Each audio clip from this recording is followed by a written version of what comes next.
जानी पंजी जवानीअ ते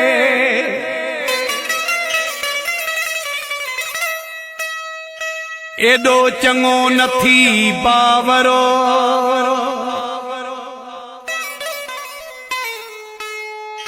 साजिद उमराणी तक बरो पसंद नाहे पंजे अल्लाह के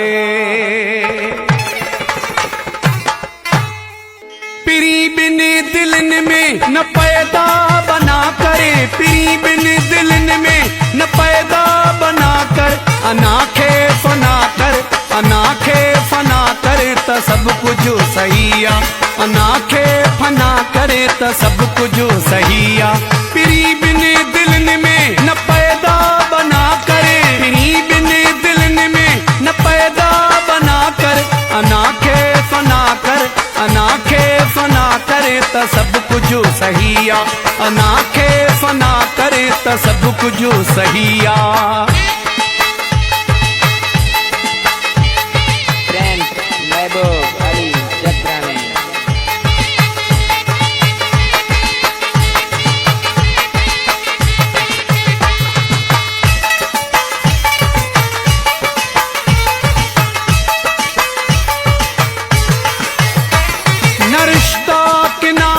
न तू दुश्मना कर न रिश्ता कि ना करे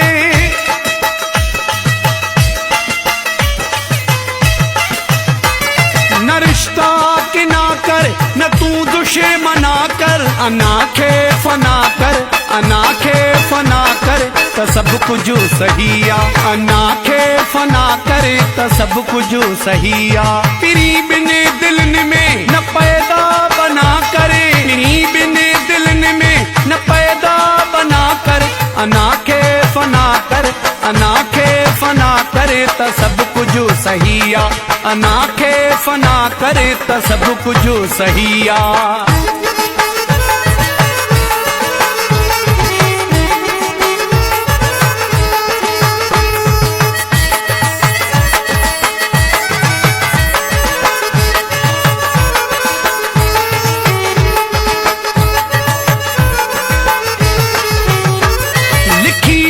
पना करे सजन जी सना करे लिखी लख पना करे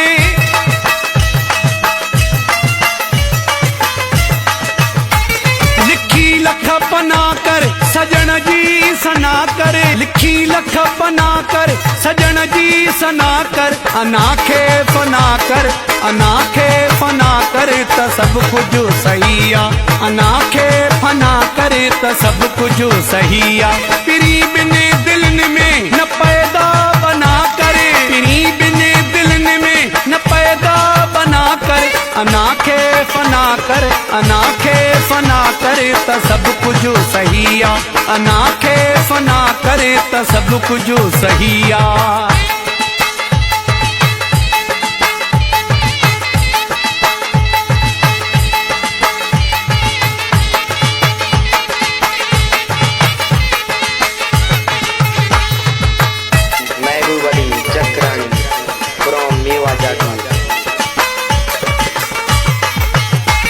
महरना मना कर न शमसा गुना करे महरना मना करे